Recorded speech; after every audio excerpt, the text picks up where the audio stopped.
Hidup di tengah kesulitan ekonomi, apalagi di masa sekarang ini, kadang membuat seseorang tak lagi berpikir panjang.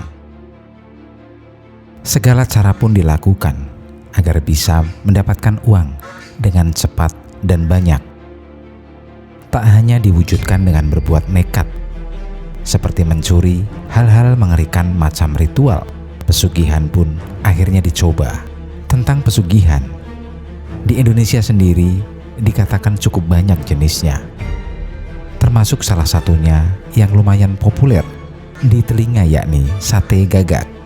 Pesugihan satu ini disebut yang paling mudah atau ringan karena tak perlu menumbalkan sesuatu, tetapi dalam prosesinya sangat menguji mental.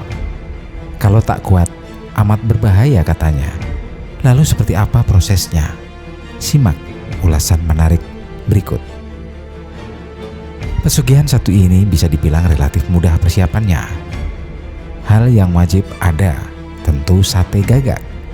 Kemudian pelaku juga harus mempersiapkan tungku pembakaran, dupa, serta bunga-bungaan. Tempatnya sendiri adalah lokasi yang disinyalir menjadi rumah-rumah genderuwo. Bisa di pantai, hutan, atau kuburan.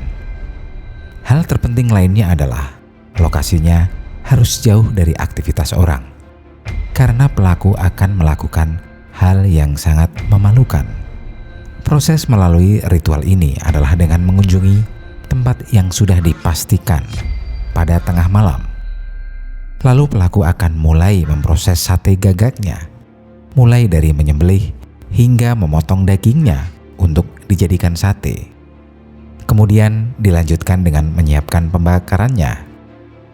Setelah sate yang dibakar mulai mengeluarkan asap mengepul, dimulailah tantangan sebenarnya. Setelah sate siap dijajakan, pelaku dikatakan harus telanjang bulat. Tantangan selanjutnya adalah pelaku harus menjajakan satenya tersebut layaknya penjual sate sungguhan. Tak lama kemudian, biasanya akan muncul bebauan yang sangat menyengat, diiringi sosok tinggi besar dan berbulu. Biasanya mereka juga tak datang sendirian.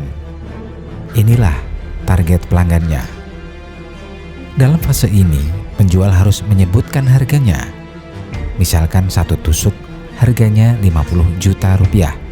Jika puas, si genderuwo akan memberikan uang tersebut. Dikatakan kalau selama proses tersebut, si makhluk berbulu ini hanya akan diam saja. Meskipun demikian, tapi bagi pelaku sendiri, tentu situasi tersebut seramnya tak karuan. Begitu usai menyantap satenya, maka si genderuwo akan berangsur hilang. Oh iya, katanya dalam proses ini pelakunya tak boleh mengingat Tuhan, dalam arti membaca doa atau semacamnya, karena hal tersebut akan membuat ritual ini gagal total. Sebenarnya tak hanya uang, pelaku pesugihan sate gagak ini juga bisa meminta hal-hal lain. Tetapi yang paling umum selain uang ada dua benda, yakni sarung si genderuwo serta bulunya. Sarung tersebut dikatakan bisa membuat seseorang menghilang atau tidak nampak. Kemudian untuk bulu sendiri digunakan sebagai buluh perindu yang identik dengan pengasian dan pelet. Kalau tidak kuat, bisa membahayakan pelakunya. Tidak ada tumbal yang diperlukan dalam proses persugihan satu ini, cuman modal sate gagak dan perintilan-perintilan lain. Walaupun begitu, ternyata pernah ada cerita jika seseorang yang sudah sekali menjajakan sate gagak selamanya tak akan bisa lepas dari genderuwo. Makhluk tersebut akan terus mendatangi si pelaku, entah di malam hari atau dalam mimpi. Ia akan menagih terus sate gagak yang pernah diberikan. Oh my god. Terima kasih masih bersama channel Saka Nagari.